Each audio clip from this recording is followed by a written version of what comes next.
नमस्कार जज्बात 24 बांग्ला থেকে আমি সঞ্জয় মুখার্জি। बस तो तुम्हारे लिए काफ़ी है, जाके मोहम्मद यूनुस को कह देना कि भारत ने पागल कुत्तों के सामने रोटी डालना बंद कर दिया।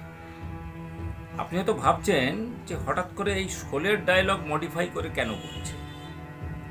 কারণ আছে, বুঝিয়ে বলছি। গত বৃহস্পতিবার জলপাইগুড়িতে সিংপাড়া বলে একটা জায়গা আছে, যেখানে প্রায় 1.5 কিলোমিটার অসংরক্ষিত জায়গা, যেখানে কোনো কাঁটাতারের বেড়া নেই।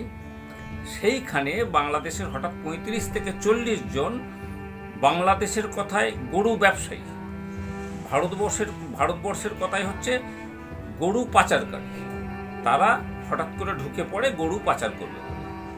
সেই সময় সেখানে বিএসএফের মাত্র দুজন বিএসএফ জওয়ান ডিউটি করছিল। ভিরুয়ার যায়, ওই যে শোলের ভাষা, যেটা ডায়লগটা বললাম। তো তারা যথারীতি তাদের আটকানোর চেষ্টা করে, এবং কত সাহস চিন্তা করুন, সেই 35-40 জন হঠাৎ করে এই বিএসএফ জওয়ানদের উপর চড়াও। দেখুন, আজকাল ইন্টারনেটের যুগে তারা ইউটিউব দেখেন, বিভিন্ন চ্যানেল দেখেন, তো তারা এখন ভারতবর্ষের সঙ্গে বাংলাদেশের কি সম্পর্ক সেটা কিন্তু ভালো করে দেখেন।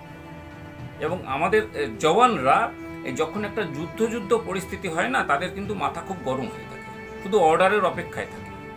তো যথারীতি যখন তারা অস্ত্র বিভিন্ন নিয়ে এদের উপর চড়াও হয়, তখন এই যে দুজন বিএসএফ জওয়ান ছিল, তাদের মধ্যে একজন গুলি চালায়, এবং একজন আনোয়ার হোসেন নামে একজন মারা যায়, এবং তাকে নোম্যান্স ল্যান্ডে বিএসএফ গিয়ে ফেলে দিয়ে আসে। দেখুন, ভারত চিরকালই একটা শান্তিকামী দেশ, শান্তির বাণী প্রচার করে আসছে। কিন্তু যদি বাংলাদেশ মনে করে এই যে শান্তির বাণী প্রচার করে যাচ্ছে, সনাতনীদের ওপর যা করছি সব ভারত চুপচাপ মেনে নেবে, তাহলে কিন্তু মোহাম্মদ ইউনুস আপনি খুব বোকার রাজত্বে বাস করছেন।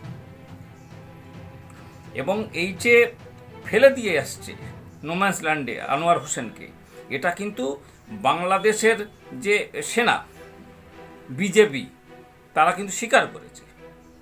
এবং কিছু যমুনা টিভির মতো কিছু টিভি চ্যানেল আছে ওখানকার, তারা একেবারে ফলাও করে প্রচার করছে না, এই ভারতবর্ষের সঙ্গে যুদ্ধ করব, এই করব, তাই করব, ওই করব, তাই করে। আপনারা কিচ্ছু করতে পারবেন না যতক্ষণে পাকিস্তান এবং চায়না আপনাদের আর্মি সাপ্লাই করবে। ভারতবর্ষ ততক্ষণে চট্টগ্রামকে স্বাধীন করে দেবে। একদম এটা খুব বাস্তব কথা। এবং যখন এই ঘটনা ঘটে, সকালবেলা আনোয়ার হোসেনের দেহ বিএসএফ এতে ফেলেছে, মানে নোম্যান্স ল্যান্ডে ফেলেছে, এবং সেই দেহ বাংলাদেশ নিয়ে গেছে দুপুরবেলার পর, মানে বিকেলবেলার দিকে।